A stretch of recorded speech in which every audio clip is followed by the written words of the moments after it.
पहला, भारत पर आतंकी हमला हुआ तो मुंह तोड़ जवाब दिया जाएगा। हम अपने तरीके से, अपनी शर्तों पर जवाब देकर रहेंगे। हर उस जगह जाकर कठोर कार्रवाई करेंगे जहां से आतंकी जड़ें निकलती हैं। दूसरा, कोई भी न्यूक्लियर ब्लैकमेल भारत नहीं सहेगा। न्यूक्लियर ब्लैकमेल की आड़ में पनप रहे आतंकी ठिकानों पर भारत सटीक और निर्णायक प्रहार करेगा।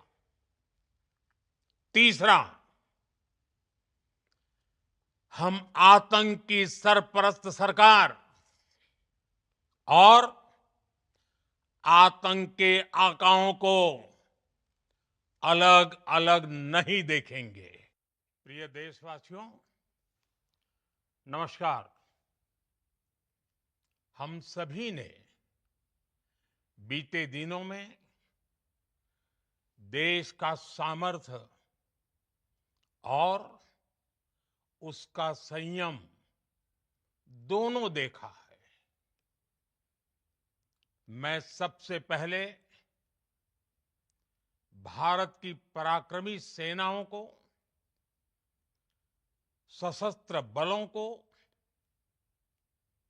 हमारी खुफिया एजेंसियों को, हमारे वैज्ञानिकों को, हर भारतवासी की तरफ से सैल्यूट करता हूं। हमारे वीर सैनिकों ने ऑपरेशन सिंदूर के लक्ष्यों की प्राप्ति के लिए असीम शौर्य का प्रदर्शन किया। मैं उनकी वीरता को, उनके साहस को, उनके पराक्रम को आज समर्पित करता हूं हमारे देश की हर माता को, देश की हर बहन को और देश की हर बेटी को ये पराक्रम समर्पित करता हूं। साथियों, 22 अप्रैल को पहलगाम में आतंकवादियों ने जो बर्बरता दिखाई थी, उसने देश और दुनिया को झकझोर दिया था। छुट्टियां मना रहे निर्दोष मासूम नागरिकों को धर्म पूछकर उनके परिवार के सामने, उनके बच्चों के सामने बेरहमी से मार डालना, यह आतंक का बहुत विभत्स चेहरा था, क्रूरता थी। ये देश के सद्भाव को तोड़ने की घिनौनी कोशिश भी थी। मेरे लिए व्यक्तिगत रूप से ये पीड़ा बहुत बड़ी थी। इस आतंकी हमले के बाद सारा राष्ट्र, हर नागरिक, हर समाज, हर वर्ग, हर राजनीतिक दल एक स्वर में आतंक के खिलाफ कड़ी कार्रवाई के लिए उठ खड़ा हुआ। हमने आतंकवादियों को मिट्टी में मिलाने के लिए भारत की सेनाओं को पूरी छूट दे दी और आज हर आतंकी, आतंक का हर संगठन जान चुका है कि हमारी बहनों बेटियों के माथे से सिंदूर हटाने का अंजाम क्या होता है। साथियों, ऑपरेशन सिंदूर ये सिर्फ नाम नहीं है, ये देश के कोटि कोटि लोगों की भावनाओं का प्रतिबिंब है। ऑपरेशन सिंदूर न्याय की अखंड प्रतिज्ञा है।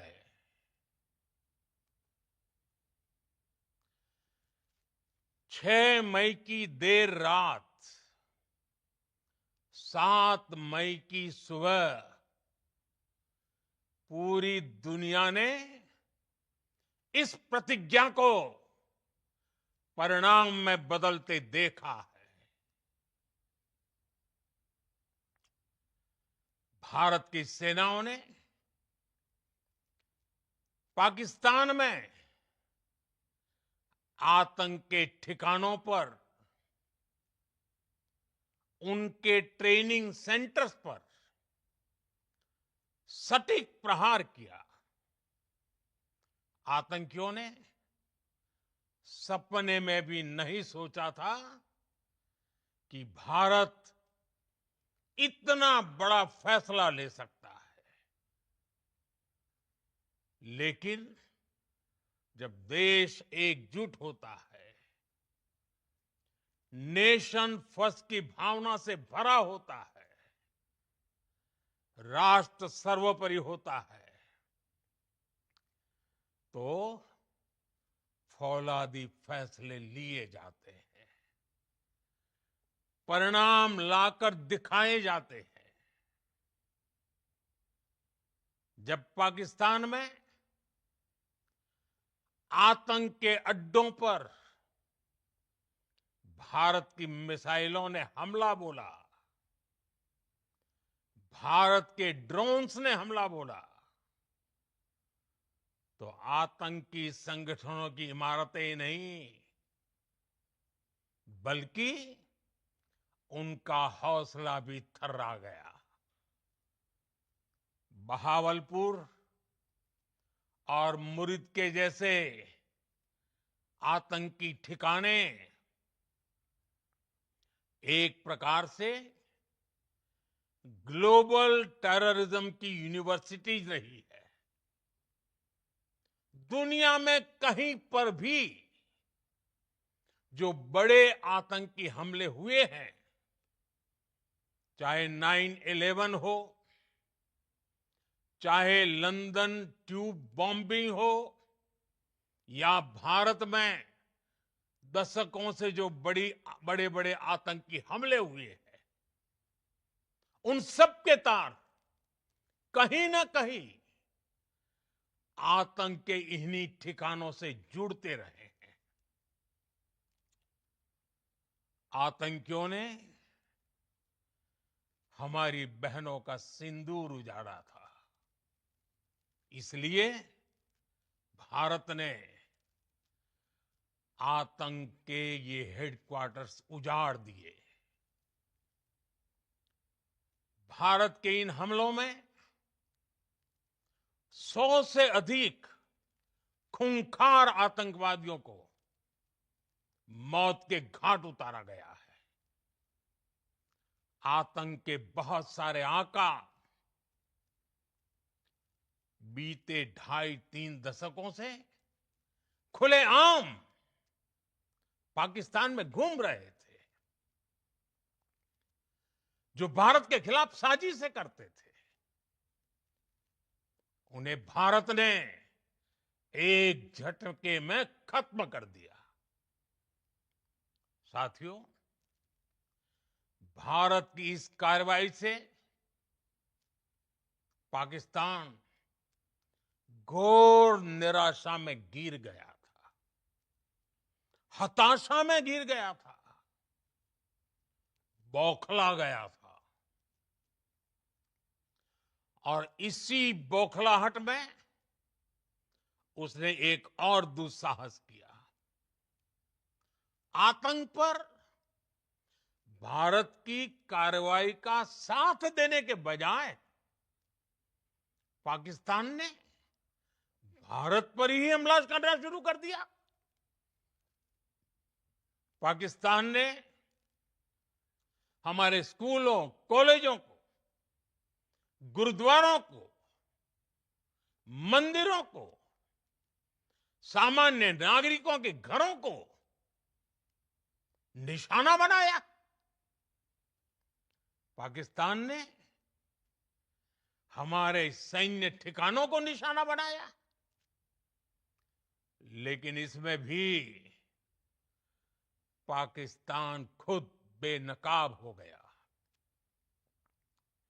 दुनिया ने देखा कि कैसे पाकिस्तान के ड्रोन्स, पाकिस्तान की मिसाइलें भारत के सामने तिनके की तरह बिखर गई।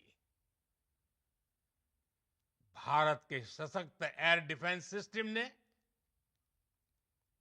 उन्हें आसमान में ही नष्ट कर दिया। पाकिस्तान की तैयारी सीमा पर वार की थी, लेकिन भारत ने पाकिस्तान के सीने पर वार कर दिया। भारत के ड्रोन्स, भारत की मिसाइलों ने सटीकता के साथ हमला किया।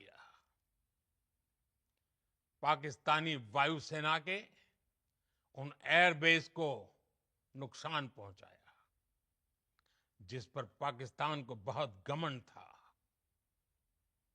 भारत ने पहले 3 दिनों में ही पाकिस्तान को इतना तबाह कर दिया जिसका उसे अंदाजा भी नहीं था। इसलिए भारत की आक्रामक कार्रवाई के बाद पाकिस्तान बचने के रास्ते खोजने लगा। पाकिस्तान दुनिया भर में तनाव कम करने के लिए गुहार लगा रहा था और बुरी तरह पीटने के बाद इसी मजबूरी में 10 मई की दोपहर को पाकिस्तानी सेना ने हमारे डीजीएमओ को संपर्क किया। तब तक हम आतंकवाद के इंफ्रास्ट्रक्चर को बड़े पैमाने पर तबाह कर चुके थे। आतंकियों को मौत के घाट उतार दिया गया था। पाकिस्तान के सीने में बसाए गए आतंक के अड्डों को हमने खंडहर बना दिया था। इसलिए जब पाकिस्तान की तरफ से गुहार लगाई गई, पाकिस्तान की तरफ से जब ये कहा गया कि उसकी ओर से आगे कोई आतंकी गतिविधि और सैन्य दुस्साहस नहीं दिखाया जाएगा, तो भारत ने भी उस पर विचार किया। और मैं फिर दोहरा रहा हूं, हमने पाकिस्तान के आतंकी और सैन्य ठिकानों पर अपनी जवाबी कार्रवाई को अभी सिर्फ स्थगित किया है। आने वाले दिनों में हम पाकिस्तान के हर कदम को इस कसौटी पर मापेंगे कि वो क्या रवैया अपनाता है। साथियों, भारत की तीनों सेनाएं